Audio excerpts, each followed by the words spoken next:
Thank you for picking up the sticks. This is episode 34, Sticks Gaming Podcast, and our new, I don't know, it's us. Our fourth generation of our studio. It is way too hot. Our full AC. Yes, it's way too hot. This is our summer house studio.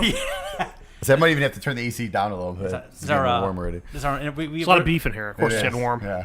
We're recording from the Airbnb, known as Steak's Front Room. So I am Mike Hurnett. To my right, Mike Steak Carnia. What's going on? To my left, Art, Mr. Pogo Rosian. I forgot my fork at home. And my sickle. You know who Mr. Pogo is? Mr. Pogo. Go ahead.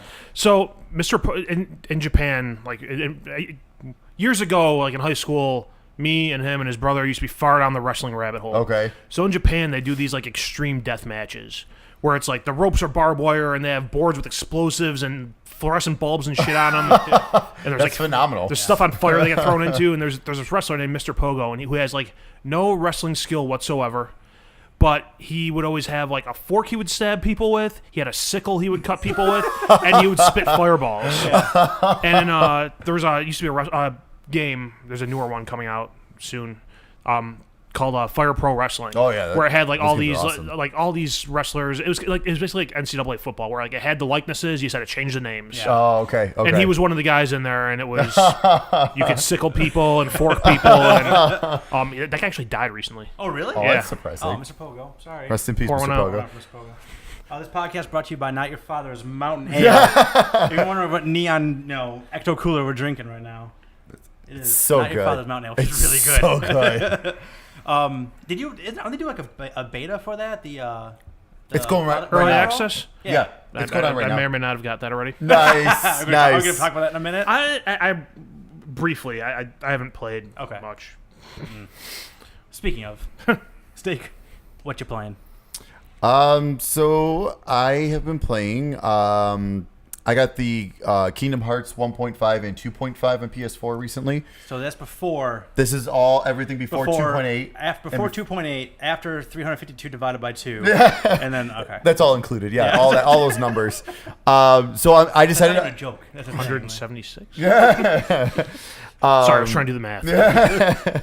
So I'm going in timeline order of that not when they came out, but like how it goes in the story. Chronological. Yeah, chronological. In terms of the order. In terms of the story. Right. I gotcha. So I actually did pick up though Kingdom Hearts 2.8 as well. So I watched the video from Key, which is Unchained Key, which is like it's the mobile game, but it's like but it's based upon after the mobile game, but it takes place before everything else. Okay. It's actually like an hour and what was it? Like an hour and 10-minute movie, roughly. Okay. So it was pretty good. It was really interesting. So that was like the very very beginning, and then I jumped into Birth by Sleep, and so now Birth by Sleep you can pick between 3 different characters to play as. So and they each have like kind of like their own story arc throughout this whole thing. So I finished the Terra story arc. It took about 10 hours to get through, so not too bad. And for being a game that was on PSP, I was pretty impressed. Like with translating it to the PS4, like I was quite surprised. Did they change it in terms of like graphics or anything, or was it like it's like a lot. Up-res I mean, PSP game? it's up-res a lot. Yeah. And very smooth. Okay. Pretty sure it's running in 60 frames. Like it ran extremely smooth. Nice. Even with some of the chaos going on, it ran really good. So don't quote me on that, but that's what it looked like at least to me. But so I mean, for the most part, the game was good. I mean, the game was really good. The difficulty wasn't too bad until the very, very, very, very last boss. You had to beat 3 bosses in a row. The first 2 were pretty easy, and then you would die in like 2 hits on the 3rd boss. And I was just like, what the fuck? Like, there was one night where I'm like, okay, I'm just going to beat this really quick. And I ended up taking up my whole night to beat it because I then had to go back, level up for 2 hours. And then I finally was able to. Yeah. It was still hard, but I was still finally able to die in 2 hits and able to win. I just added some more Kiriga magic to my commands. So yeah, so I got speaking a foreign language to me right now. Yeah, that's all right. So now I'm trying to decide at least with the Kingdom Hearts series if I should play the other 2 stories or if I should move on to the next one, which is Kingdom Hearts 1, which I did beat on PS3. So I'll probably just skip that and go to Chains of Memories. Gotcha. Then. So I'm trying to decide what I want to do because the 2.8 has in the prologue the new episode that they created for that is following Aqua from Birth by Sleep. So I'm thinking I should at least do Aqua's story. Okay. Is what I'm kind of leaning towards. So now. There's multiple different main characters in this? Yeah, in Birth by Sleep, there's 3 of them. Okay. So you can go through all three of them, and they all have you're basically kind of following the same story, but it happens differently to each of them. I understand. So it's the same time frame, but yes. just from different points of view. Yeah, okay, exactly. cool. So it's really cool. So it does give you incentive to play through all of them. And like I said, 10 hours, that's not that bad either to get through them. So I'm still trying to figure out what I want to do there. But then I also picked up Final Fantasy 12, the Zodiac Age. Probably about 6 or 7 hours into that now. Awesome. I'm actually way further already than I ever was for when I bought it for PS2 back in the day. Yeah. Because I think back in the day I just wasn't ready for a game like that. After coming off Final Fantasy 10, then this is more of a I don't want to say MMO, but kind of similar to more of an MMO combat system in a way. So at the time when it came out for PS2, I think I just was not prepared for something like that.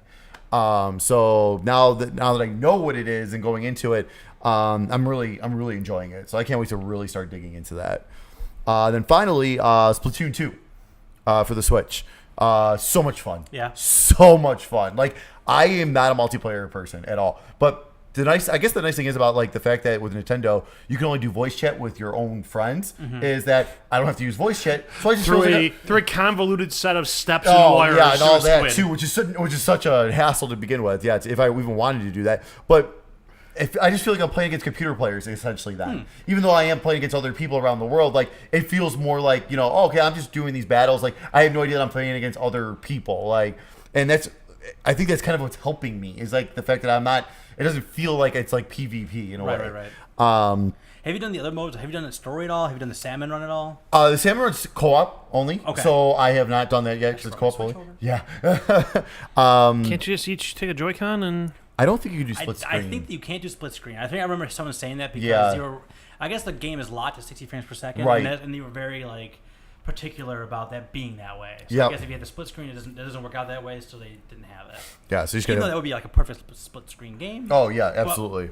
But I would imagine you would need two full I mean, controllers. I would think if you were doing split screen, you would. I mean, using the Joy-Cons is the perfect situation for that. Right, but I don't know if it can with that. I don't know if you need more buttons or not for that. I guess is what I'm saying. Do you need a full controller? Or you could make it. I think you can probably make it work with the Joy. I don't know if you. Oh, now I'm thinking about it. Well, because you only have the two. Carry the two. You only have the two at the top, and I use both of them on the Pro controller. I mean, there has to be a way for you to able. I'm assuming that they made a way to probably reconfigure the buttons a bit if you're using just the. But I have not even tried that, so I'm not sure. But I can tell you though, because of how quick you sometimes got to be in that game, I would not want to play with one of those Joy-Cons. I would want a Pro controller, or at least have those in the Joy. When it comes with it, yeah. At least have it at least have some type of an actual controller. But and then the story mode, I kind of dug into just very very slightly. It's pretty cool. I mean, it's nice, get a feel for what Splatoon 2 is all about.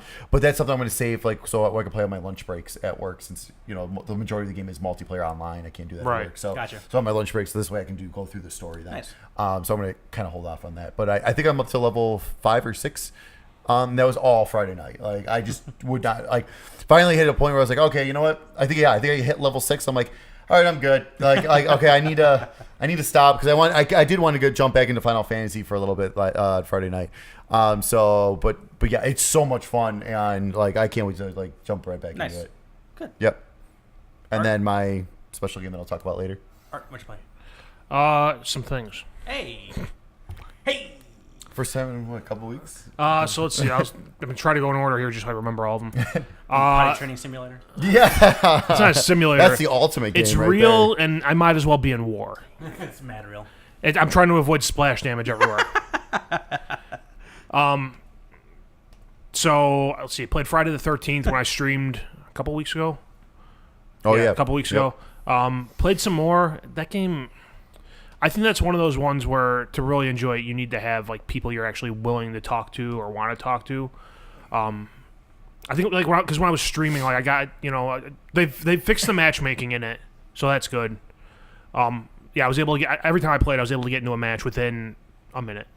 That's good. Nice. But one of the ones when I was streaming, I got in the match, and of course there's some 12-year-olds shouting KKK over the chat. Oh, of course. And I muted them. I'm like, all right, well the whole world just heard you and saw, can see your gamer tag if they ever see this. So good for you. But I played some more by myself, and I think part of the problem is I don't get the mechanics of that game. Because I played one match as Jason, I played the other ones all as counselors, and of course the one I played as Jason was my first match, so I really had no idea what the fuck I was that doing. doesn't help. But like, one of the ones I did when I was streaming was like, someone had called the cops, and I took my character and I was guessing which exit the cops were going to show up by.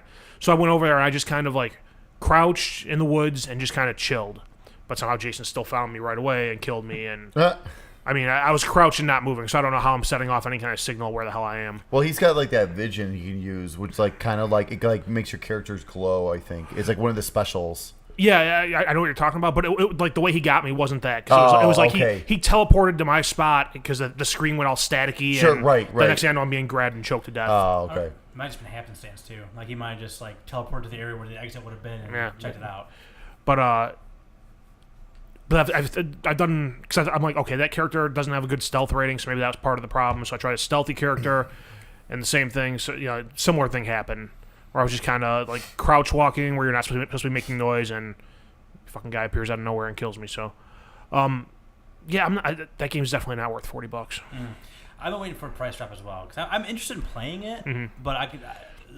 $40. I wouldn't have bought it at that price if I didn't have Best Buy credit going, getting ready to expire. Sure. So I went and bought a PlayStation card, and I'm like, well, I got money burning a hole in my pocket now. Well, yeah. Thankfully, like the Kickstarter was $30, so I saved a little bit of money. 30. Okay, I really think my experience in that, at least briefly, that's a $20 game. Sure. So let's see. Outside of that, I'm trying to think here. Oh, I started playing Call of Duty Modern Warfare Remastered. Oh, nice. I remember so much of that game, apparently. Like, I get in there, I'm running around like, yep, remember all this, remember all this, remember all this. So, yeah, I'm surprised that after so much time has passed, I still remember everything in that game. Nice. Which that was something that it was on sale on some site for like $26 for the Infinite Warfare Legacy Edition or whatever. Right. So I bought that, and it was funny because it turned out it was like an Asian edition of the game. So I had to create like an Asian PlayStation account to download the game, but I can play it on my normal account. So now I have two accounts on my PlayStation. My other account is based out of Hong Kong. Nice. And lives on 123 Any Street in Hong Kong. Very smart. So yeah, I've only done single player in that. I fear that jumping in the multiplayer will just leave me angry and disappointed. More than likely. I'm sure there's people who have already memorized all the good camping spots again. Let's see, outside of that, I jumped back into Rainbow Six Siege. I saw you playing that a couple days ago. Which, I've been wanting to jump back into that for a while, and I'm kind of like dipping my toe in the water. I'm basically like wading into a cool lake right now.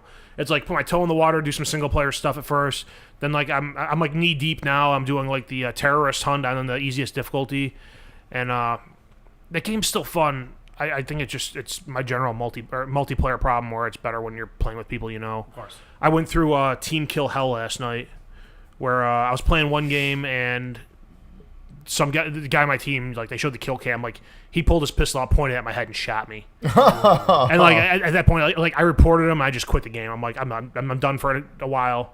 And I went back on and played later at night, where I jumped in another match, playing again, and then I was shooting at something. A guy on my team walked right in front of me, and then I killed him, and I just felt terrible. I'm like, oh, this wasn't even my fault. You're gonna be pissed.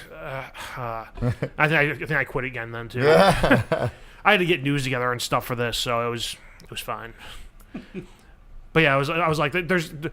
I think I tweeted about it too at Rainbow Six. I'm like, there's nothing that disappoints me more in myself than an accidental team kill. I'm like, it'd be one thing if someone pissed me off and I shot him intentionally, but trying to think outside that. I did download and pay for the early access to that Fire Pro Wrestling World. I haven't really played it though, but so in order to avoid any like copyrights or anything this time or any kind of litigation, they don't have all the characters in there like they used to. Okay. So before they would give you like a full roster of characters and use name. Right. Now they just have like 12 generic characters, but they have the Steam Workshop. It's only out on PC right now. Right. They have the Steam Workshop where you can go out and download the created wrestlers that everyone in the world's created. Oh, nice. So I have like 300 wrestlers already.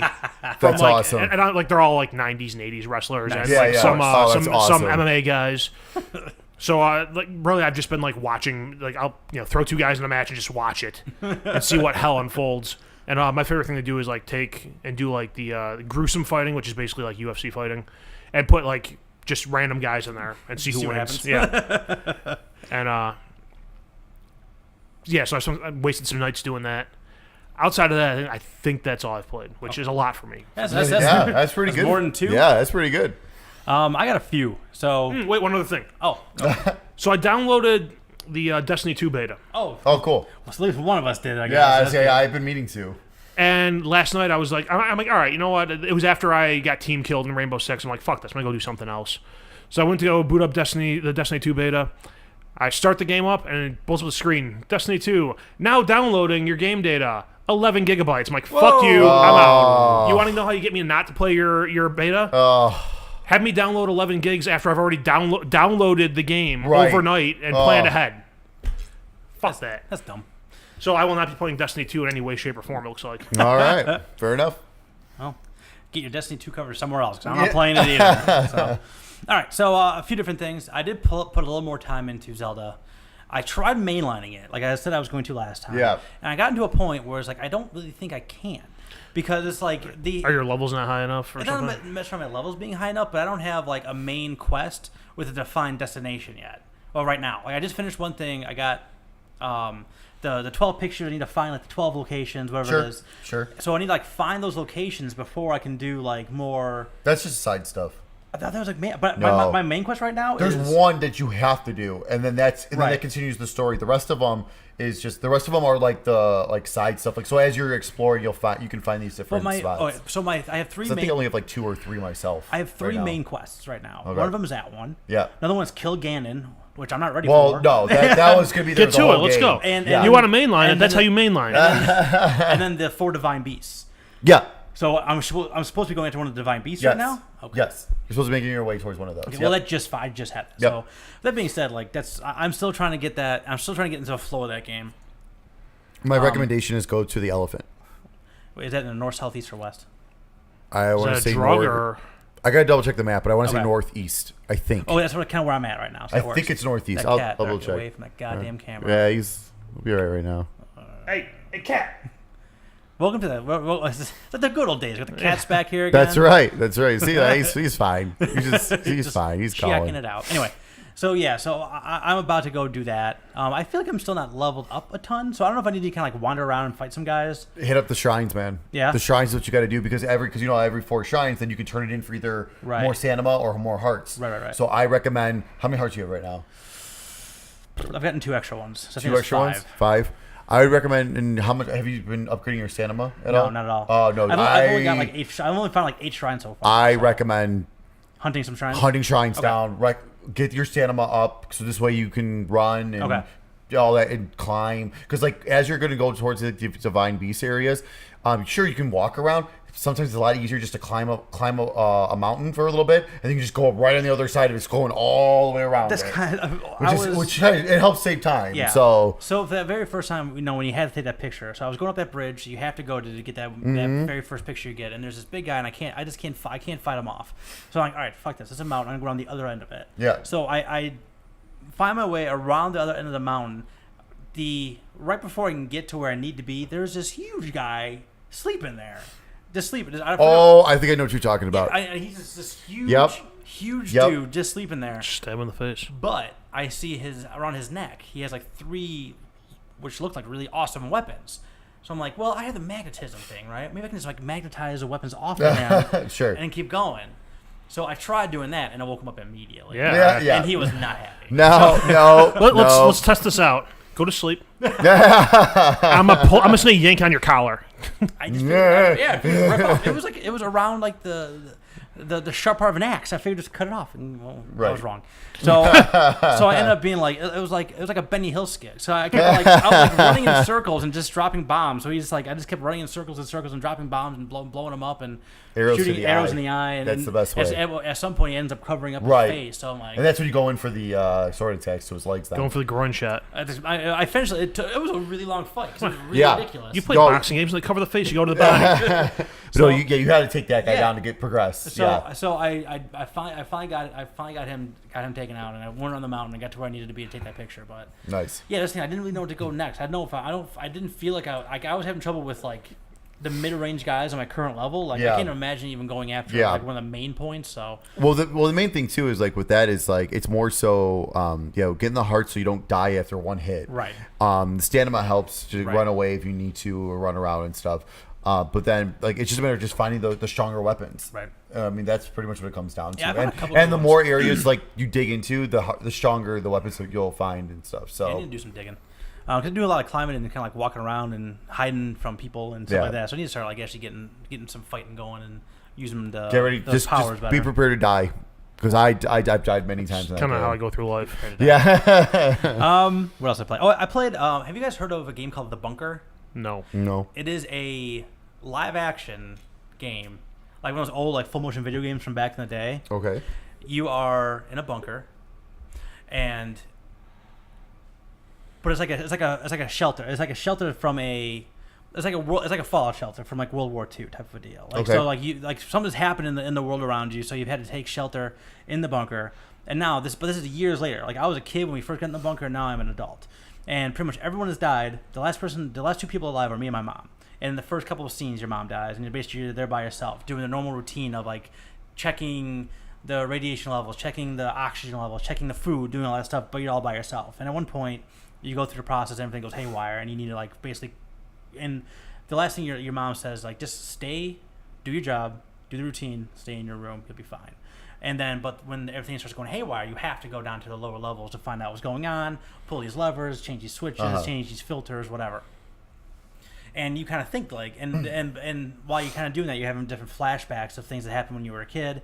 And it kind of almost looks like part of it almost like a horror movie, because this guy with like a full suit on with like a mask, and he has like rolling around with an axe, like maybe something that has something to do with it, and that's why you're afraid to go down to the lower levels.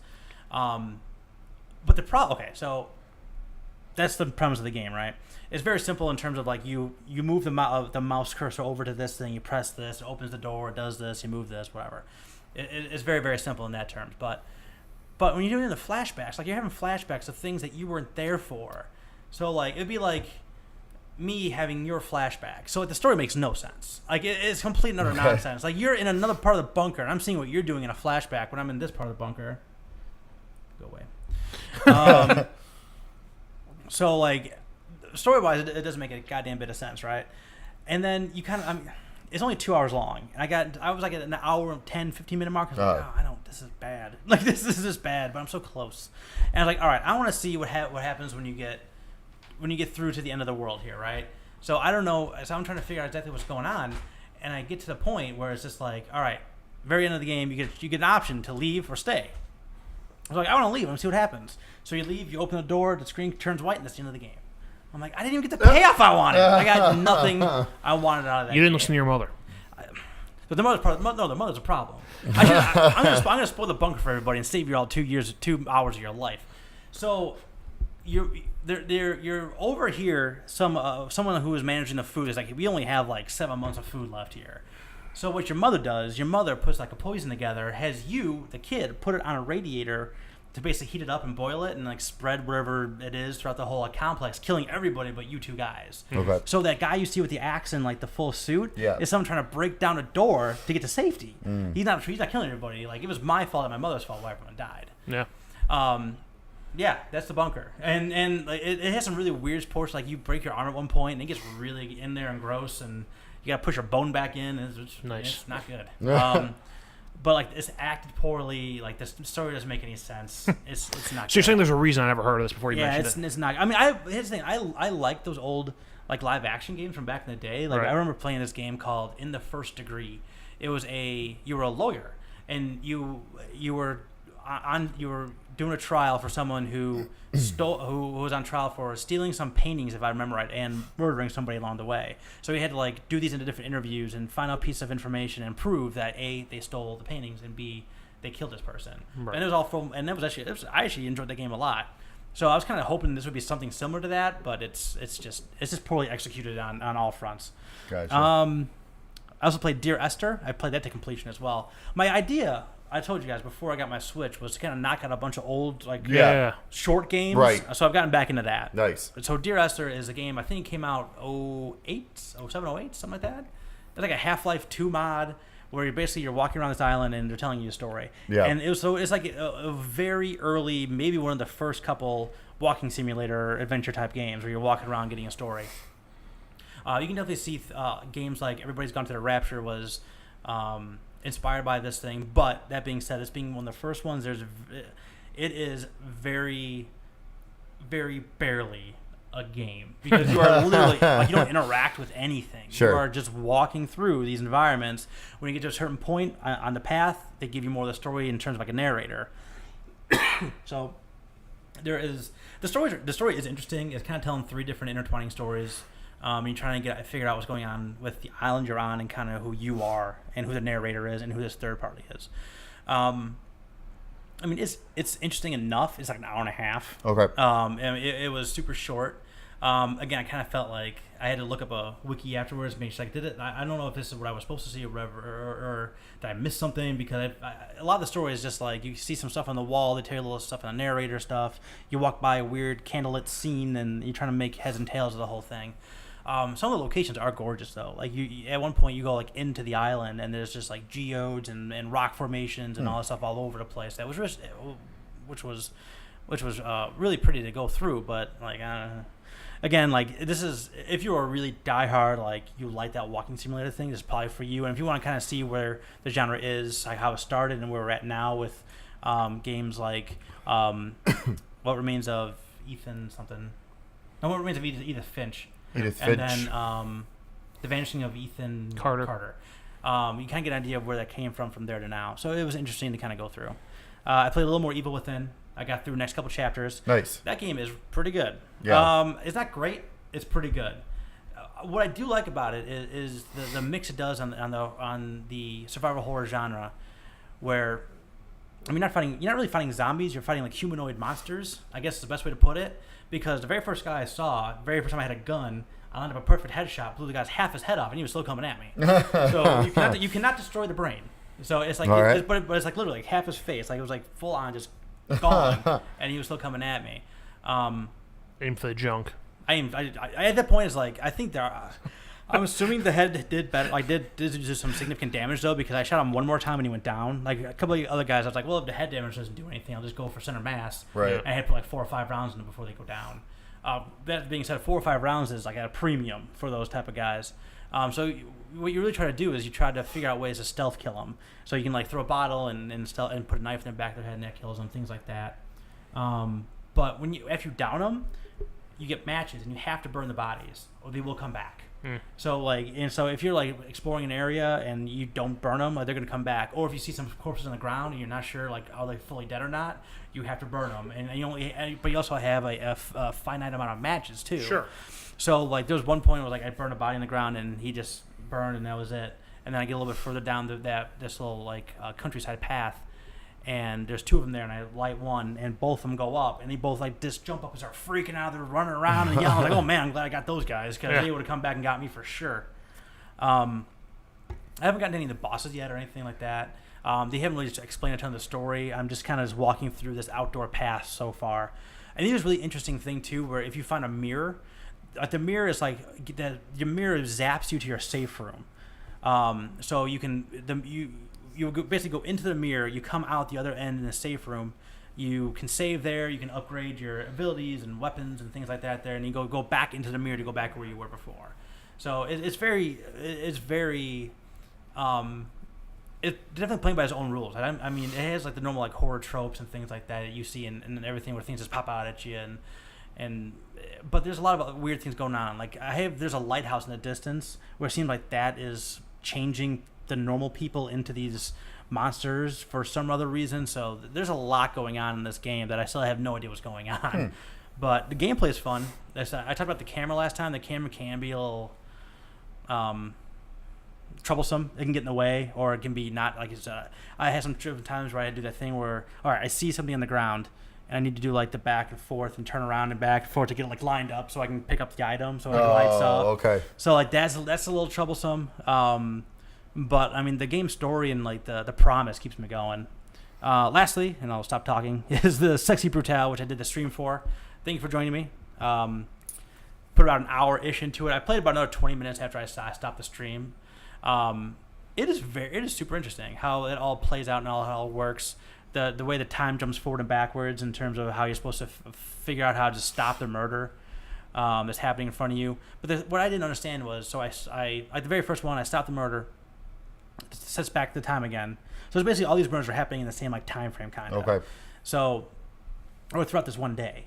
So I can hear like a gunshot, and that was from the first murder, but I'm on the third one now. Okay. So did I stop that one, or are they still getting killed? Maybe is it like a butterfly effect thing, where when you stop something on the second one, you remove what stopped the first one? I don't know. That's what I'm saying. I don't know. Like I can still hear like the things happening, like there people are being killed that I saved before. Right. I'm on technically the fourth person. So in the second scenario, you save two people, but I'm technically on my third person. I just got to that.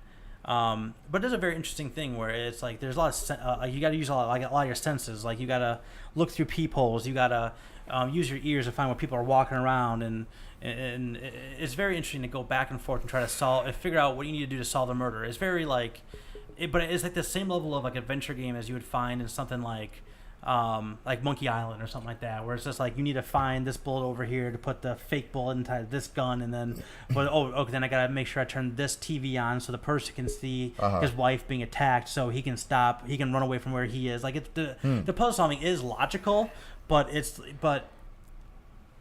when I save the people by turning the TV on, like I did it on accident. Like I just happened to do it in the right time period and save those two people. Like that was like a logical end to where I was trying to go to. But the puzzles are very clever, and the world is gorgeous. I love the aesthetic of the whole thing, and the music's fun, and the banter between characters is very interesting. So I'm definitely gonna go back and play some more of that. Did you find the sexy yet? No, it's been all Brutale. So false advertising, motherfucker. God I'm damn it. only like a third of the way through the game. There's plenty of time for sexy. So I want sexy time now. You don't want to wait. You don't want to wait 10 hours for sexy time. Yeah. I'll let you guys know when the sexy comes in. So that's 5 different things I've been playing, but that's a lot. I thought of 2 other things I played. Go ahead, shoot. So what the hell were they? Fuck. I jumped back into Hitman to do the last elusive target for the first season. I failed. Oh. I played this thing for 2 hours, like finding the target, because it was like you had to get information and you had to get into this party that you need an invite for, and then like after all that, like ran into a dead end. I had to find the target. When I finally found him, it was like he was in a building that was guarded by 2 people, and you had to be frisked to go in, and you had to be wearing a specific outfit to even get that far. So like I ran into that. I like, hey, they're gonna frisk me, so I ran somewhere, dumped my weapons. Well, my weapons that would get me shot. Went back there, got frisked, went to the door. The door's locked. Fuck. Okay, so I back off, and I see another character like go into that building. The door's open. I'm like, oh fuck. Okay, here's my chance. And apparently, like I went through the door, and I was supposed to stop and get frisked again, and that set off a bunch of alarms. So now I get up to the roof where this guy is, and it's this guy, and there's like 10 people around him, and like I can't go back down the stairs I just came up because they want to kill me. Right. So I'm like, I just gotta take my chance here, and I don't know if I popped the guy or threw a ninja star at him or something, a pair of scissors, I don't know. But I killed him, but there was no getting off that roof for me. Yeah. Oh. I mean, I could have like stopped and restarted the whole thing, but I wasn't putting 2 more hours into it. Yeah, No, no, for for sure. yeah, for sure. And then last night I did something I've been saying I wanted to do for a while. I started playing the Batman Telltale series again. Hey. Where I'm going through Nope. and being Don't look just at doing complete prick Bruce Wayne and ultra brutal Batman. Nice. How's that going? It's going fine so far. Theater getting done? I think I killed Carmine Falcone, I think. Yeah. I impaled him on rebar, so. Nice. When he was like hanging up there, like yeah, really? I thought you would throw him off the building, but Me you too. Like when you hang him up there, he's like off to the left, hanging with his hands over his Yeah. head. You go to the right and you throw him down on a piece of rebar that goes through him. Damn, it's on camera too, right? Isn't Yeah, like I a think so. news chopper? There's a chopper outside, yeah. Nice. And then, Fuck, I gotta play that again. then the cops barge in too and see you and what you've done. But it was like, through the whole first. I only did the first episode. Yeah. But through the whole first episode, Wayne Enterprises starts getting investigated for mob ties, and if you haven't played the first episode by now, you're probably not going to play it. So, tough titties from spoiling anything.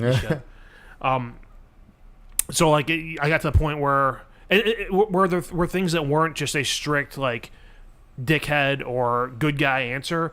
I went the opposite of what I did the first time playing through. Yeah.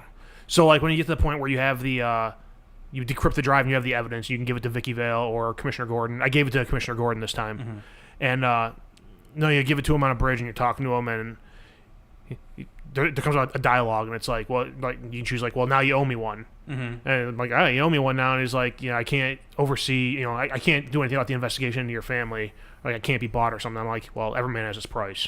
For the $1 Million Man. So yeah, I played through the first episode last night. I thought about jumping into the second one, but I'm like, no.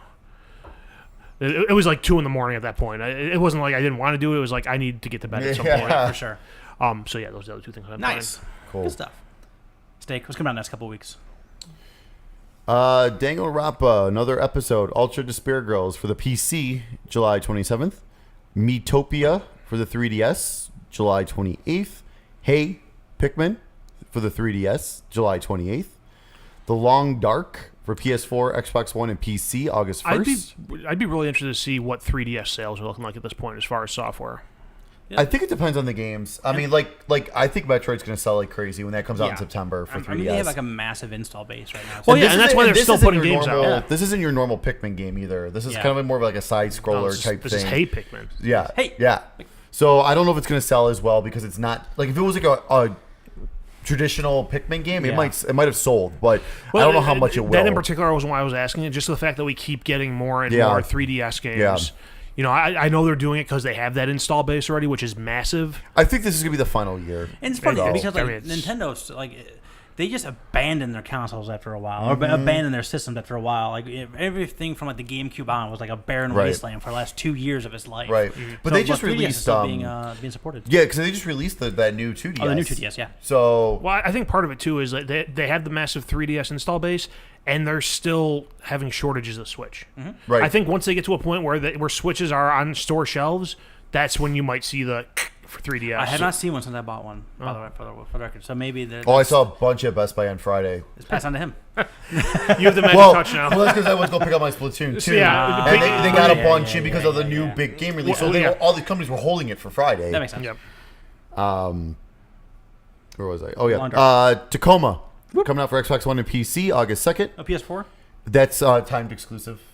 No. Yep. I guess. You have an Xbox on PC. I know. I got to dust one of those off. Ark Survival Evolved for PS4, Xbox One, and PC, August 8th. It's officially going to be out of early access. Ark Survival. Ark Survival. From what I've read, like that game's only coming out of early access just so they can formally release it on like PlayStation. Pretty much. It's pretty much. It's still very it's unfinished. Still very, yeah. They're going to keep working on it. I mean, if you've been playing it, you know what you're getting yourself into. So, which still looks like a great game though. Hellblade: Senua's Sacrifice for PS4, PC, August 8th. Have you seen that one? Nope. Have you seen that one? Mm-mm. That is like the spiritual successor to Heavenly Sword. Oh, really? Yes, it's from the same people. Oh, I remember seeing a preview for that. Yes. It was on the Game Informer cover a few months back. Yeah. It looks pretty cool. It looks cool. Wait, Game Informer still a thing that has a cover? Yeah. Oh, yeah. I still get it. Yeah. I do. Is that the one that's owned by GameStop? Yes. Okay. And that's why I get it. Because I get discounts when I... Yeah, I get that. Anyway. The card. Yeah. So you sign up for the pro membership, you get a subscription. Exactly. Yep. So... Gotta get those ad dollars. So, yeah, I mean, it's basically this warrior who has, I don't know what kind of mental health disorder. It might be like schizophrenia. So it's kind of like when you're going through the game, you don't know if you're actually seeing some of the things you're seeing or not. And like, are you fighting like actual things in your head? Or are you fighting things like in reality? And I guess they play back and forth with that a lot.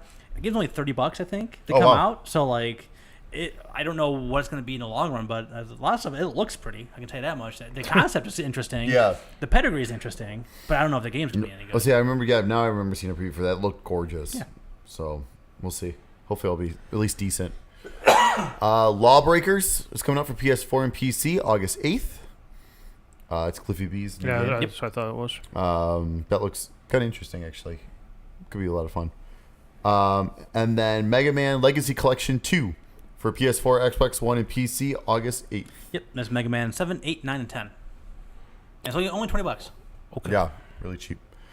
And then this is your last chance to get your PlayStation Plus and Xbox games with gold for July. For PS4, you don't forget to download Until Dawn and Game of Thrones to Telltale. Do not forget to download Until Dawn. I cannot stress that enough. Absolutely. PS3, Tokyo Jungle and Darkstalkers Resurrection. And for Vita, Element 41 and Don't Die, Mr. Robots. I think the day we post this podcast, they're going to be announcing the next month. Of course they are. Because Wednesday. Because Tuesday and Wednesday of the following week. Yep. So, or just Tuesday. Tuesday's August 1st, isn't it? And then for Xbox games with gold, right now you can download. Still can download. Grow. Is that right? Grow Up. Yeah, Grow Up. That goes through the 31st. Runbow through August 15th, and then they misspelled Rambo. Yeah. And then for the Xbox 360, which is also playable on your Xbox One, you can download Lego Pirates of the Caribbean through the 31st of July. There it is. Boom. Extra. It's time for the news. 3 items today. All right, first one. So Pokemon Go Fest was held in Chicago this weekend. In my notes, all I wrote was gigantic shit show. Yeah, pretty much. That's accurate. So from what I read, it's supposed to be a big celebration of the 1-year anniversary of Pokemon Go.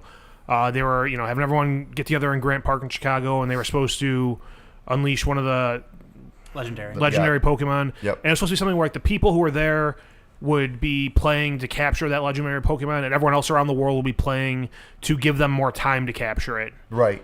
And it was a great concept. Yeah, sure. This is what they kind of always talk about, like stuff like this. And it was like it wouldn't be the legendary Pokemon wouldn't be released for everyone else in the world unless the people in Chicago caught it. Right. Yep. So that was like the motivation to get everyone playing and everyone working on the same thing. And the servers crashed. Yep. And the cell signals got jammed around Grant Park. Imagine that. Because clearly, I mean, come on, you gotta plan for that and put repeaters in and shit. And I think they started selling tickets for this fest like 2 months in advance. No. How the fuck did you not talk to the cell phone companies like ahead of time? Or boost the service. I'm sure there was some kind of service test along the way, right? But I mean, Pokemon Go launched broken as shit. Oh yeah, yeah. This is a very appropriate celebration. Yeah, exactly. Yes, very, very true. So yeah, they've and like the CEO of Niantic came out and like the crowd was chanting at him and booing him, and Niantic's come out and said that they're going to refund tickets and give attendees $100 in Pokecoins. I don't know what that does for someone who spent a couple $100 on airfare and hotels. For those people, that's gonna well, first of all, if you're flying in for Pokemon conventions, you're at your own risk, all right? So, I mean... Isn't that kind of with any live event? You fly somewhere for a live event? for anything live like that, especially when it relates to actually doing something live. Like, if I fly to Dallas to watch the Bears play the Cowboys, well, I guess that's a bad because they have a dome. If I fly somewhere where they don't have a dome and the game gets, lightning out or something like that. You fly to New York to watch the Yankees play the Cubs or something. Exactly. Yeah. So, I mean, like... They're not going to refund me all that other stuff. They're going to refund me the ticket, and that's it. That's fine. So I mean, that's what it comes down to. You fly somewhere for a concert, and then suddenly the lead singer's sick. Yes. Yeah. And there's no show. I mean, they'll give you your ticket back, but you're not getting your hotel and airfare. Right. You fly down for the Fire Festival, and you're just put in the Lord of the Flies. Yeah. Exactly. Exactly. Sorry, there was a bunch of jokes I saw on Twitter yesterday when this is all going on, asking if Ja Rule was involved in it. So. That's terrible. Awesome. So, moving on.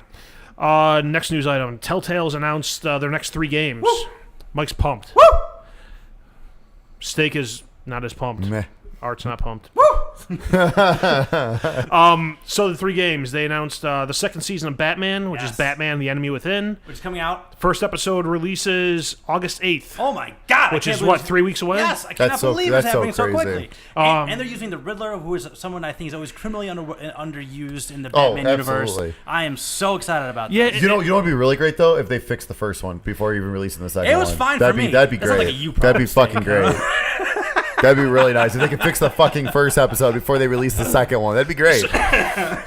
Mike put a tweet up at Telltale from our podcast Twitter account, and he was like, "I'm so excited, I just screamed in my car," and it took every ounce of my restraint to not nice. sarcastically reply to them and be like, "It would be great if you guys could fix your fucking engine." Yeah. Positive vibes from the podcast. But I'm like, I probably shouldn't burn bridges before we've even built I one. was gonna say, I was saying, if Telltale's gonna send us codes, then I'll shut my mouth up about episode 1. Remember who was nice, you Telltale. All right, I will be playing all those games. Number 1 fanboy, Mike. I think. How about you guys send me a code for the PS4 version? Because the Xbox One version that's fucked up. I think I've not played any of their stuff.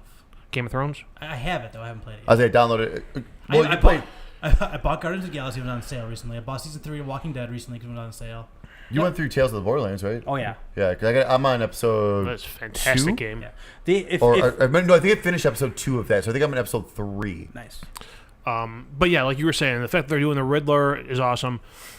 Looking at it and last night playing the first season, looking at the picture, the very brief glimpse they give you of the Riddler, and now he has like a staff with a question mark on it. Yeah. I like what they do with these, like the legendary villains, and they're making them different. Mm-hmm. Like the Penguin in the first one is nothing like any Penguin I've ever seen before in a Batman movie or anything. It's closest to the one from the Gotham TV show, and they're not even close. Like they have like the same like aesthetic, the kind of like look about them. But their stories are completely different. Right. Yeah. Obviously, you know more about this stuff than I do. You're way more into comics and Batman and shit than I am. But even for me, I was watching that last night. I'm going through the first one. I'm like, this is not the Penguin I've ever seen in like the animated series or any of the movies or the '70s TV show or any of that shit. So I think it's really cool. They're doing that, and they're taking and making everything their own version of it. So that's cool. Next game they announced was The Walking Dead, the final season, which you will go back to playing as Clementine.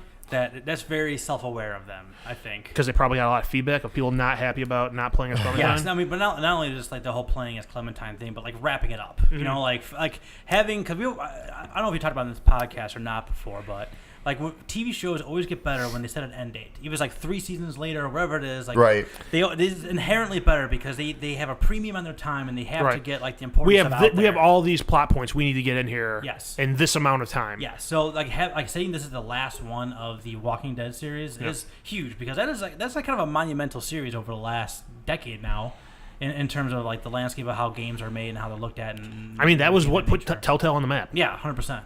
So I mean, I'm sad to have it wrapped up. I haven't even played the 3rd season yet, which I will probably doing before we talk next time here. But I think because I mean, how often do you really spend enough time with a character to see from childhood to like the end of whatever the story is? Like there's very very few times I can think of something like that happening. Right. So like. Just the evolution of Clem over the first 2 seasons. I haven't even gotten to the 3rd one yet, but like just seeing her like grow up is a unique story and a unique event in games that you really don't see. So having it wrap up, I think, is genius. And the 3rd game they announced was Season 2 of The Wolf Among Us. Oh man, have you played that yet? Nope. I finally finished episode 1 the other night. I've watched streams of people playing it, and it looks interesting. Even though cool. The story's cool.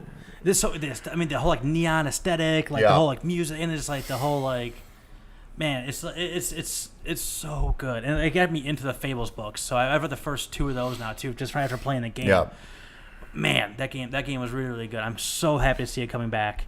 For a while there, it seemed like they were just kind of forgetting about it, and it didn't look like it was going to happen. Well, like when they originally announced, Telltale was originally announced they're making a Walking Dead game and they're making a Fables game. So Walking Dead hit huge, and Wolf Among Us really didn't hit as big, right? Just because I think, but again, it's like such a huge shadow for the first season of Walking Dead to kind of come up and do that. But that game ends on a cliffhanger too, which would have made it so brutal for me because like yes, they got so big and they're making the Marvel games and DC games and Tales from the Borderlands and Game of Thrones and all this stuff. Like, oh my god, it seemed like they kind of just forgot about Wolf Among Us. I never thought they'd go back. Like one of the, I don't know how you guys view this type of thing, but like. Earlier in the week before they announced this, like the head of Telltale Studios, like tweeted out like we're not doing a season 2 of Wolf Among Us. Oh yeah. Which I don't really like that stuff. I mean, if you're not going to say anything, just don't say anything. Be silent and don't say anything and then pop it on people. But when you blatantly go out there and like lie and be like, no, we're not doing that. Yeah. Hey, guess what? Gotcha, fuckers. We're doing it, and no one remembers that original tweet or quote anyway. But yeah, I don't know. That's a good question. I don't know. I mean, there's a thing too where like you can kind of hint at things, but it's the same thing. Right. But the other way is to like you can hint at it and then deliver on it. Right. That's one thing. It's one thing to like hint or play coy or something, but like this guy blatantly came out and said it's not happening. Yeah. And then like within 7 days, there was like, hey, we're coming out with season 2 of Wolf Among Us. Maybe didn't know. Okay. Whatever you say, Chief. I don't care. I don't care the story behind it. I'm just glad we're getting another one. I'm very excited to roam around that world one more time. All right. Good enough. And then third item in the news, the Ubisoft CEO had a comment about PlayerUnknown Battlegrounds, which the reason this is even noteworthy is this is the first of like the major publishers to comment on this. Okay. And basically his quote was, Battlegrounds is doing a fantastic job. Rainbow Six continues to grow and the time spent on the game is increasing, so we didn't see any competition from that game being Battlegrounds. But we look at what those guys are doing, it's a type of gameplay that's very interesting, and then maybe you'll see something maybe it's something you'll see in some of the DLCs we do on some of our games in the future. I think he's just kind of stating the obvious. I think all the big studios, the big IPs, they're in like an arms race to get their version of this out there. Yeah. Battlegrounds is this next Souls like there's gonna be so many Souls likes are coming out. Now. Right. This is gonna be the next thing. There's gonna be add-on stuff in Battlefield or Battlefront or whatever it may be. So, that's one of the things like when this came out and everyone made a big deal about it. I was saying, I'm like, what are the franchises this would fit best in? And I was saying, like, for EA, it's Battlefield. Yeah. For Ubisoft, it's Far Cry. Yeah. Because I think if you've played or seen any of Battlegrounds, you see it's this big open area, and like everyone is forced to gather in the same place and fight it out and like fight along the way. And it's like Call of Duty and Rainbow Six Siege. Those like maps are more like compact and vertical, and they're not the big open world that this type of gameplay goes towards. So yeah, I think that the only reason this is noteworthy is just that this is like it's the start of an arms race that was happening anyway. Yeah. Someone mentioned, I forget which podcast I was listening to, but someone mentioned The Last of Us 2 would be a perfect because it's third person. It has like an aesthetic that would kind of work in that anyway. Yeah. Oh, I can see that. And then like I don't know, add in like the clickers and things like that along the way in there as well. Like that could be very interesting. Because wasn't that kind of like how I never played it with Uncharted multiplayer? Like, didn't it already kind of have some of that vibe to it? But it was more like standalone. It's more like standalone, but still, like I mean, just like that kind of like that third personness of it, everything. Like everyone's like, I thought I was reading like someone was like, that is player on a smaller scale, basically, kind of. Yeah, and I've heard some people mention that they've mentioned a game mode like this showing up in GTA Online. It's basically there already. Oh, I could totally see that. But like the Last of Us, like playing through the first one, that makes a lot of sense because the way you have to go through and you have to gather supplies and Battlegrounds, you're dropped off with nothing and you have to go through houses and gather weapons and ammo and backpacks and armor and stuff like that. Right. So yeah, I think it'd be cool if it would end up being like for the Last of Us, end up being like the beginning. Like they like for Last of Us, if they did the Battlegrounds, like the start of the outbreak. The start of the outbreak, and not the very beginning of Last of Us, how like everyone's running. Yeah. Like that's basically what's happening. Like you're all running in like in Battlegrounds, like the area shrinks, right? Yes. So like that's become like the infected area, and that's where like all the monsters would be. So if you're out there, you can still live, but there's monsters just everywhere. So you have to move into that smaller circle. Yeah. To fight it out. I just made a game right there, guys. Patent pending. Think about it. Copyright. Yeah. We will come after you. That's how copyrights work, right? You just say copyright. I declare bankruptcy. But that's all I got for the news. Good, man. All right, so topic. So I came up with this late yesterday. 10:30 at night. Yeah. I've been thinking about this recently. I don't know why, but I was thinking about this recently because someone brought up, the NES Classic and Super Nintendo and things like that. Someone was talking about Game Genie, and I mean it would be kind of neat if they could have somehow like fit that in there. Because did you have one? I had one for the NES. Did you have one? Oh yeah, I had NES and Game Boy. And then Game Shark for PS1. I had that too. Oddly enough, the one I had for the NES, more than using it for codes, I used it to make the fucking games play. Interesting. Like some people would do the thing where like you plug your game in, you push it down, you jam another cartridge on top, you get it to work. For whatever reason on my NES, if I popped a game into the Game Genie and put the Game Genie in the console, it worked like 98% of the time. Oh, that's awesome. Interesting. So I thought it's funny because if you type in the codes, it actually broke most of the games. Yeah. So I thought, what if Game Genie existed today? Like, what would it look like? How would it work? And what kind of codes would be in like more modern day games? Well, I mean, I think it would be more like so like back in the day, I used to use a what we call trainers on PC. So for Diablo, I'd have a trainer, and if I would be running out of health, I quickly Alt Tab, hit a button, Alt Tab back, and I was back at full health instantly. Like it was stuff like that, or I could give myself more money and like all this kind of stuff. So it was something that you ran in the background of your computer while you're running the game, and it gives you perks. Okay. So like that's like so basically it'd be, I would think the way it would work, or the only way I think it could work nowadays, especially with the way the consoles are, is it's something you run and then you suspend, but it doesn't close when you suspend it. Oh, it switches over. And then you switch over to the actual game. The only way you have to figure out a way. I don't know how they would do that, but they have to figure out a way to run basically 2 programs at once. That's basically what it would come down to, I think. I'm assuming it would be a USB dongle. Well, I'll say when I picture like if it was going to be a physical device, the thing that pops in my head is the Game Shark for the PlayStation. Yeah, it was like a little packet you just pop into a port on the back of the system. I think you flip the switch on it. Yeah, and then when you start up the game, it asks you what cheats you wanted to enable. Yeah, I would figure it would be like a USB thing where you would plug it into your computer, download the codes you wanted for the games you wanted, take it out, put it into the game, start it up, and it would just run like that. So you wouldn't be able to like toggle back and forth. Right. I like your idea. I don't even know that something like that existed, honestly. Yeah. So I think that's an interesting way of doing it. But like if you put like, put the hold menu on the PlayStation, or like the, and then you go into another program, because you can run multiple programs on the PlayStation, I think already. Because I feel like I've had more than one thing open. Like I've had like the. Oh, you know what? I think you're right. Yeah.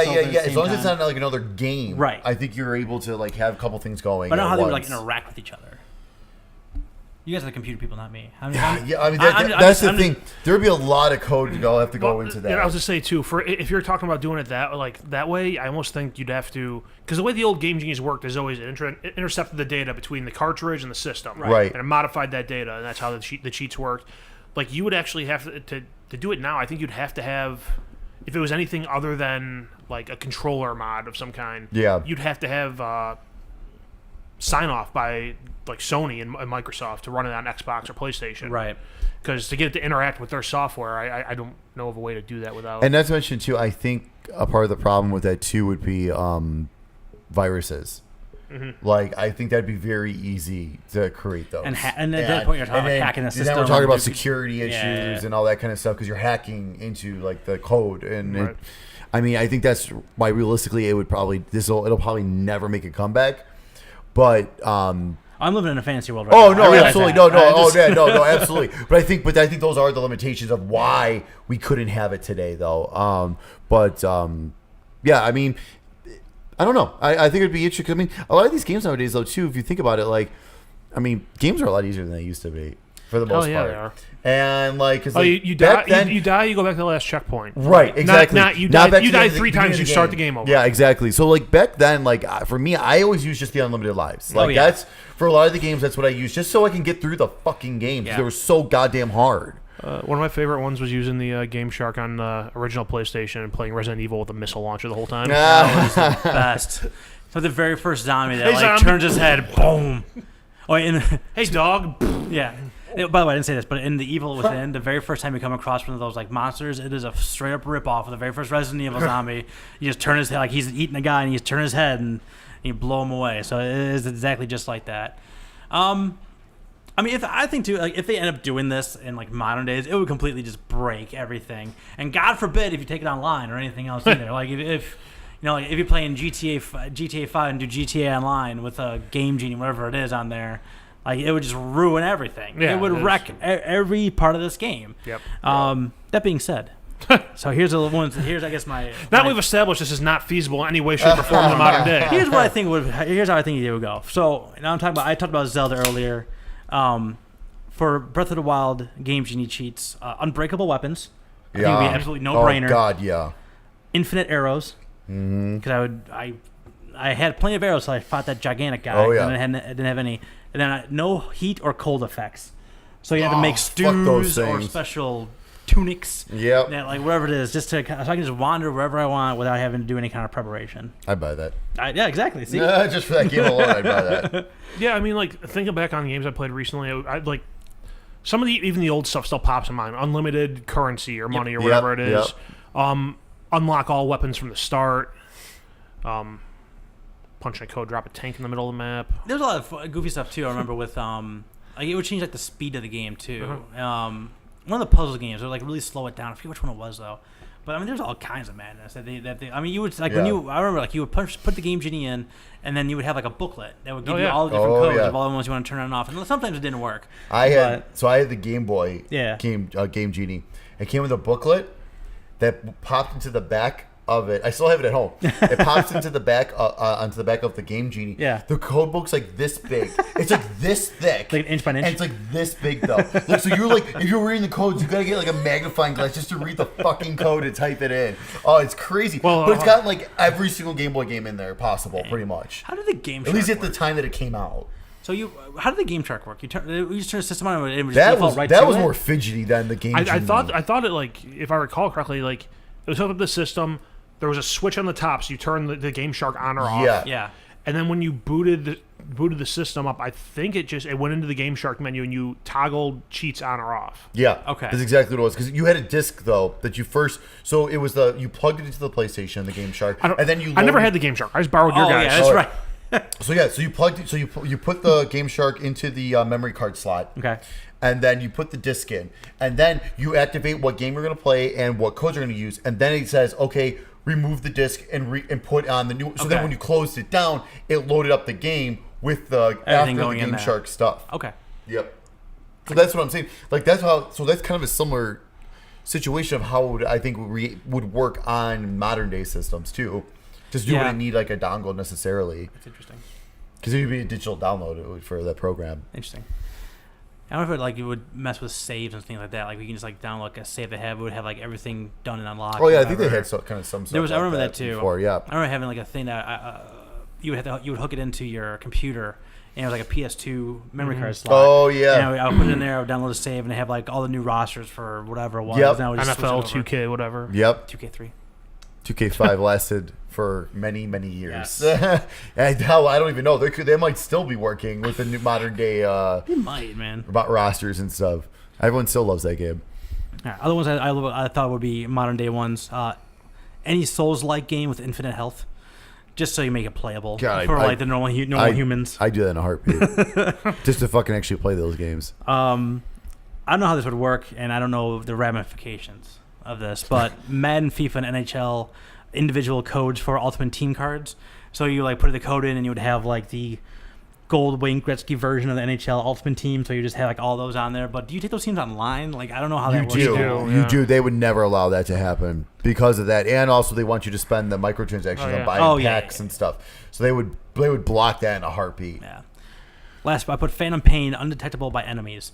I think that'd be great. Just be able to run around town, do whatever I want. Awesome. No one can see me. Just walk up to someone's face. And I might play through the game. That would be the case. Best.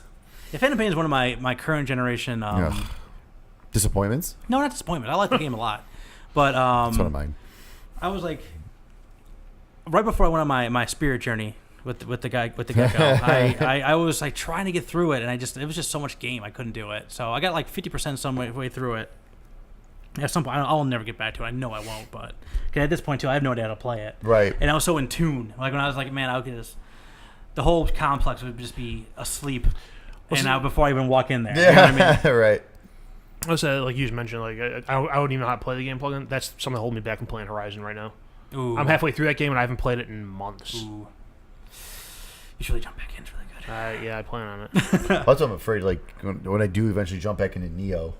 Yeah. Oh my god, that's not gonna be great because it's gonna take me forever to get like readjusted to the controls and stuff like that. Because like my first couple hours of that game were rough, but then I was getting decent at it because I was getting used to it and everything. And I'm afraid when I get back into that how that's gonna go. Right. Anything other thoughts on current Game Genie? What it would look like? Codes? I mean, the other thing I could see, which I think might actually be way more practical and might actually exist out in the world, would be something going like in the USB slot that you then plug a controller into that gives you like turbo buttons for first-person shooters. Yeah. I mean, that's something that's been around. You know, there's always been turbo codes or controllers with switches on them for turbo mode.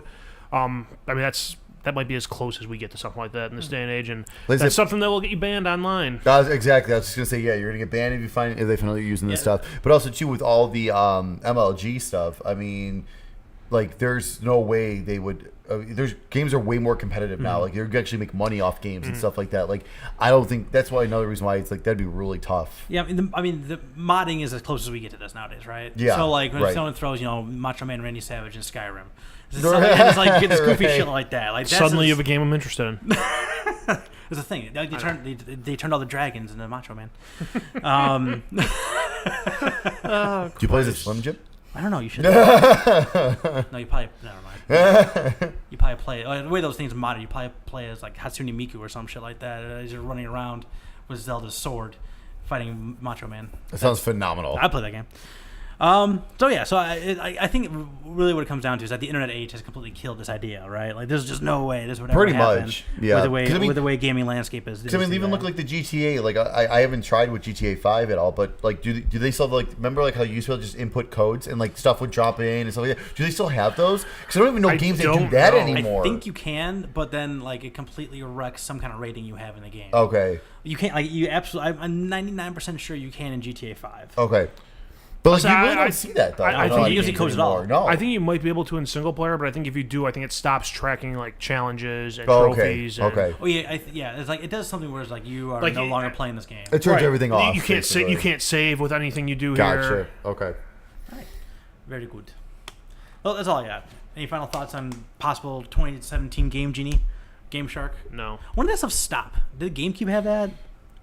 I want to say I never had a GameCube, so I don't know. I don't know. I think they tried it with PS2, but there were so little games that it actually worked with that like that was kind of like the end of it. I got you. I'm pretty sure they released it for PS2, but I think because I mean those still use the memory cards. So like for Game Shark at least, Game Shark I think was definitely so. Game Genie was gone. Yeah. After when the cartures were gone. Yeah, there was a Super Nintendo one. As far as I know, went to like a digital type format or even like a dongle type format. Where then I want to say Game Shark. I want to say PS2 definitely had one, but I think that it was so limited with what it worked with and when it worked that they were like, this isn't worth it anymore. We're losing money on this. I remember you were able to rent a Game Genie from Blockbuster. Oh my god! Like it was like its own. Like it said, you could rent the game, and they treated it just like a normal game. Right. Like you can just rent just the Game Genie if you wanted to. That's crazy. That was very interesting. That's crazy.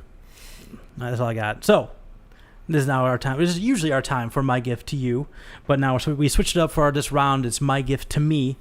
Steak is finishing that round. I am. And he played God of War 3, the remastered on PS4. So I only was able to get a couple hours in because once I started Kingdom Hearts, that pretty much took over my life. At least you're honest. That's pretty much what happened, which is my own fault. It's I make my up stories own about fault. my kid pissing all over the house, so I have to say that. Yeah. So I mean, I shouldn't have done that, but that's okay. Because at least I started it finally. Yeah. And it kind of got me into like a God of War kind of groove again. Game's fucking gorgeous. It is so good looking. I mean, I'm sure everyone always said it looked amazing on PS3. It looks I'm sure even better on PS4 because it looks just insanely awesome. The controls are God of War. I mean, it's your basic. Sorry, I'm showing a picture of the original Game Shark for PlayStation. Oh my god, flashbacks. That's awesome. Well, sorry, real quick. What do you think? What are they porting them back actually for? That I don't know, fucking know. Well, I don't know. It's like there's like the port in the back. You would just. It was one of those things where I'm sure it was like a serial port. I'm sure it was one of those things they released with like having intentions of some add-on or something that just never came to. Just like every other system, it has all those ports that they never freaking use. Sorry, gotta. No, you're good. You're good. No, there's not much to say. Only because I mean it's a God of War. It's God of War. There's not much else to it. Like it's your typical God of War game, like all these other ones. But it looks freaking gorgeous. It runs extremely smooth on the PS4, super smooth. And yeah, I mean it's cool. I'm definitely gonna finish it. I'm definitely gonna finish it this year, before the new one comes out. That's for sure. I might actually even. I was thinking about it. Maybe that'll be my game I stream next. Because it's a simple, just drop and play kind of game. You don't really need much control to remember that. Just button mash. Pretty much. I mean, yeah, like I said, it's God of War. It's God of War. Yeah. So it is really cool. Like, I mean, that was totally worth $7 I spent on that. Like without a doubt. So if you've never played God of War 3, definitely get the remastered. It was on sale. It was on sale this past couple weeks for like $4. Yeah. So I mean, yeah, it's always on sale. So I think it's normally $20. Just wait, like $20. I mean, even if you want to pay $20, feel free, go for it. But I mean, digitally, it's been on sale constantly. So But if you've never played it, totally get it. Play it. If you have played it, but you haven't played it on PS4, you may want to consider, like, especially for like $4 or something, going through it again because it does look freaking gorgeous, and it runs super smooth. But yeah, no, I'm definitely looking forward to actually finishing that game. And like I said, yeah, I'm pretty positive because I was thinking about the next thing on a stream. I was like, all right, I'm really getting into like Final Fantasy and all this other stuff, but I'm like, games like that, I don't know if I want to stream when like talking with people and stuff like that because like story's so important with those games. Like if I was just doing if I was at a point in the game where I'm like, okay, all I'm doing is like side quests or something, then I jump in like, all right, here's you can at least check out the game and stuff. We're just going around doing these different quests, but it's not like main story stuff. But like I'm still too early in like Final Fantasy 12 to do something like that. So I'm definitely thinking God of War 3 will be my next the game I stream when I'm streaming next. Nice, cool. So, all right, so we re-rolled, so we're restarting my gift to you. And it always seems to be me. Every time we re-roll, I feel like I start. I do feel every like single it, time. yeah. And I am doing the same name generator. I even changed up the names and everything. Nope. Maybe we need a new name generator. Maybe. It just likes me. So I got picked to give Art a game, and I'm going to give him a game I know he has. Okay. Because it's part of the Humble Monthly from a couple months ago. I believe. I might have it. You might have it? Might have it. The games I don't play, I sell and get my money back on. Maze? I don't think I've sold that. Good. Do you know what Maze is? Nope. Maze. Is like Maze like corn? Yes. Maize. Excellent. Let me read the description. It's a first-person adventure game about what happens when two scientists misinterpret a memo from the U.S. government and create sentient corn. The fuck? And that last sentence is pretty much the least ridiculous thing about the game. So you're basically playing. It's a first-person adventure. The corn is super creepy because it has a face, and it looks like you play as a teddy bear. And that's about all I know about the game. So you can tell me everything I don't know about this game. Awesome. How much acid do I need to take before I play this? Probably none. It's probably fucked up enough as it is. But the correct answer is all the acid. All of the acid. If you look at the ones. I have the screenshots here. I don't know if I have anything pulled up. But it's hopefully you still have that one because I definitely still have it too. But I do want to play it at some point, so I don't want to give you my code. No, I'm pretty sure I still have that one because usually the ones I sell are just like the bigger name ones I can get, $10 for that I'm not going to play or I already have a code for. So it's first-person adventure where you have to deal with sentient corn. Okay. Awesome. I guess. Awesome. All right. There were some other ones I had that were way weirder that I could have given you, but I was like, Maze seems like the winner here. Great. I get to play corn. Yeah. No. You're playing a teddy bear. Surrounded by corn that talks to you. This just keeps sounding better and better. How many drugs was the person who created this on? Many drugs. All the drugs. All the drugs. This was created by a person being tested on in a lab. Sounds like. Art, where can people find us online? In cornfields, apparently. People can find us online on Facebook, SoundCloud, iTunes, any other podcast service by searching The Sticks Podcast. You can find us on Twitter at Sticks Podcast. You can find us on YouTube. There we go. That's the other one. YouTube at youtube.com/SticksGamingVids. Yeah, and we're still doing every Tuesday. We're still doing Twitch at some point, usually somewhere between 8 and 10. If I'm doing it, so it's probably going to be 10 because everyone's asleep, hopefully, at that point. I usually can go a little earlier, 7 or 8 o'clock. So. And you're the one doing this week, most likely? Well, the one when this post yesterday. Before? Yeah. So you may or may not have enjoyed steak yesterday. Yeah, and if you haven't, don't worry. The game will. I always go in and export the gameplay to YouTube. So we make sure we get that up on YouTube so you guys can still watch it in case you missed it on Twitch. So definitely even then, even if you missed us on Twitch, go to YouTube and check out our gameplay. Steak, final words. Have you guys ever heard of this beer? No, I haven't. I've been eyeballing it, though. Okay. So this beer, sponsored by? So I've been trying to find this beer for a while because I heard about it. And I'm like, oh, this sounds... And I was at Binny's when I got those. I'm like, let me go check it. Like, fuck yeah, they got a few of these in. So it's called Ghost Hammer. It's an IPA from Stone. Very fresh. It's very light. It's perfect for like a hot day like today. It's for an IPA, because normally IPAs are quite heavy. Right. It's a little bit lighter IPA. So I'm drinking this right now. But give me like 15 minutes or so when I'm done, my throat's going to start burning a little bit because the Ghost is it's like ghost pepper extract in there. Why the fuck would I drink You that? don't taste it right now. It tastes amazing right now. Absolutely amazing. So I highly recommend going. No, this is like my favorite IPA now. Ghost Hammer by Stone. So last Friday night, I was drinking these, and like I was fine, whatever. I'm like, all right, let's go to bed. I go, and as I'm getting ready for bed, I'm like, man, I'm like, what's going on? And I'm like, I look up, like, oh, I think there's some ghost pepper extract in these things. Because like all of a sudden, my throat started to be on fire, and this was like a delayed reaction too. But it's good. Everything really good. Everything from the name to the afterwards burning sensation is how I would describe my penis. See you next time, stickheads.